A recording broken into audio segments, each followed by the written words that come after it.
সাকিব ভাই, বর্তমান সময়ের সাথে কি অনন্য মামুন আপনার সাথে যায়? যেখানে আপনি বরবাদের মতো সিনেমা করেছেন, যেখানে আপনি তুফানের মতো সিনেমা করেছেন, যেখানে আপনি তাণ্ডবের মতো সিনেমা করেছেন, ঠিক সেই সময় অনন্য মামুনের মতো নির্মাতার সাথে কি ভাই আপনার যায়? আপনি কি করে তাকে সাকিব খান ভাই, এইটা আপনি কি করলেন ভাই? আপনি আবারও অনন্য মামুনের খপ্পরে পড়লেন, তাকে নতুন করে আরও একটি সিনেমার জন্য শিডিউল দিলেন। কাজটা কি ভাই আপনি ভালো করলেন? আপনি কি ভুলে গেছেন দরদ সিনেমা মুক্তির সময় এবং শুটিং চলাকালীন সময়ে অনন্য মামুন কি করেছিলেন? আপনাকে না এই অনন্য মামুন বলেছিল দরদ প্যান ইন্ডিয়ান আকারে রিলিজ পাবে, ভারতে 4টি ভাষায় ডাবিং হবে, পৃথিবীব্যাপী সবগুলো দেশে একসাথে মুক্তি দেওয়া হবে, প্রথমবারের মতো শাকিব খানের সিনেমা হিন্দিতে রিলিজ পাবে, তারপর এই সিনেমার টিজার ট্রেলার বুর্জ খলিফায় দেখানো হবে, ভারতের বিখ্যাত মিউজিক চ্যানেল টি সিরিজে শাকিব খানের সিনেমার গান যাবে।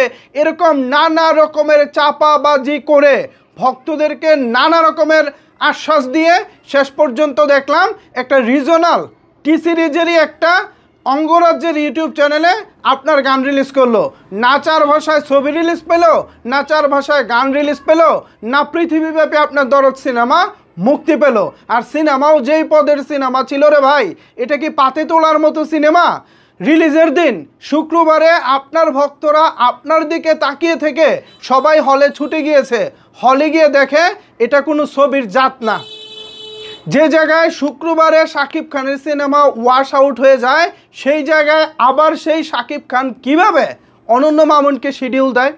সাকিব ভাই, বর্তমান সময়ের সাথে কি অনন্য মামুন আপনার সাথে যায়? যেখানে আপনি বরবাদের মতো সিনেমা করেছেন, যেখানে আপনি তুফানের মতো সিনেমা করেছেন, যেখানে আপনি তাণ্ডবের মতো সিনেমা করেছেন, ঠিক সেই সময় অনন্য মামুনের মতো নির্মাতার সাথে কি ভাই আপনার যায়? আপনি কি করে তাকে আবার শিডিউল দেন? তাও ভাই, এই যে দেখুন অনন্য মামুন পোস্ট করেছেন, খুব খুশি তিনি, আবারও তিনি নতুন সিনেমার শুটিং শুরু করতে যাচ্ছেন এবং সেটা আগামী মাসের 25শে এপ্রিল থেকে। দেখা যাক তার কথা আসলে ঠিক থাকে কিনা। তবে মামুন ভাইয়ের কাছে আমার অনুরোধ, এবার এই শাকিব খানের নতুন সিনেমাটি আমরা পৃথিবীব্যাপী 193টি ভাষায় দেখতে চাই। আর এটা কেবল আপনাকে দিয়ে সম্ভব। শাকিব ভাই হয়তো আপনার এই লুকায়িত প্রতিভা সম্পর্কে জানেন, এ কারণেই আপনাকে তিনি নতুন সিনেমার শিডিউল দিয়েছেন। মার্কেটে কি পরিচালকের অভাব ছিল শাকিব ভাই? সঞ্জয় সমাদ্দার বলি, দীপঙ্কর দীপন বলি, কিংবা হিমেল আশরাফ, তিনি তো এখন বসে আছেন আমেরিকা, তাকে আপনি শিডিউল দিতে পারতেন। কিংবা মিজানুর রহমান আরিয়ান বা মালেক আফসারি, উনিও যদি এখনও চেষ্টা করেন আপনাকে দারুণভাবে প্রেজেন্স করতে পারবেন।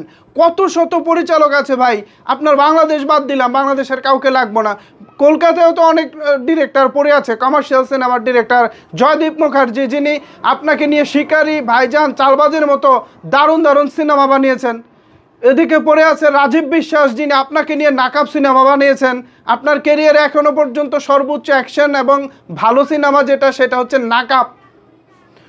তো আপনার কি সেগুলো চোখে পড়ে না ভাই? আপনার মামুনকে চোখে পড়ছে, আপনি আবারও তাকে শিডিউল দিলেন।